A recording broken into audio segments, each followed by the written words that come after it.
Serikali kutoka Marekani waliokuwa wakisaidia kudhibiti ugonjwa wa Ebola katika Jamhuri ya Kidemokrasia ya Kongo wamehamishwa hadi kituo cha karantini katika kambi ya jeshi huko Laikipia. 7 hao ambao ni wafanyikazi wa shirika la Samaritan's Pass wanaendelea na karantini ya siku 21 hapa nchini baada ya masharti mapya ya Marekani kwa raia wao wanaorejea kutoka DRC.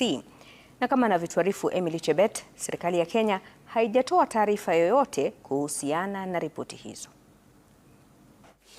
Takriban mwezi mmoja baada ya waziri wa afya Aden Duale kufika mahakamani na kutangaza kusitishwa kwa ujenzi wa karantini ya Ebola inayofadhiliwa na Marekani huko Laikipia, ripoti za hivi punde zinaashiria kuwa wafanyikazi 7 kutoka Marekani tayari wako katika kituo hicho.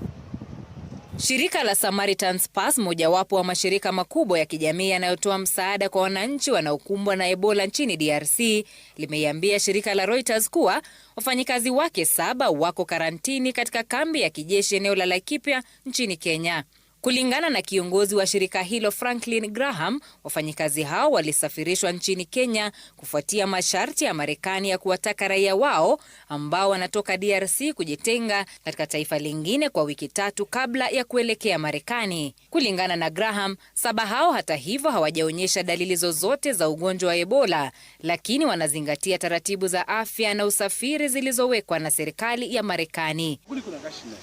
Ila hata baada ya afisa mmoja wa Wizara ya Afya nchini Marekani kuthibitisha kuwepo kwa 7 hao nchini, serikali ya Kenya haijatoa taarifa yoyote. Miezi kadhaa iliyopita, kituo hicho kilizua hisia kali na kusababisha maandamano huko Nanyuki na Nairobi, huku Wakenya wakipinga kuwepo kwa karantini hiyo nchini. Mahakama ilitoa uamuzi wa kusitishwa kwa ujenzi wa kituo hicho hadi pale kesi iliyoko mahakamani itakaposikizwa na kuamuliwa.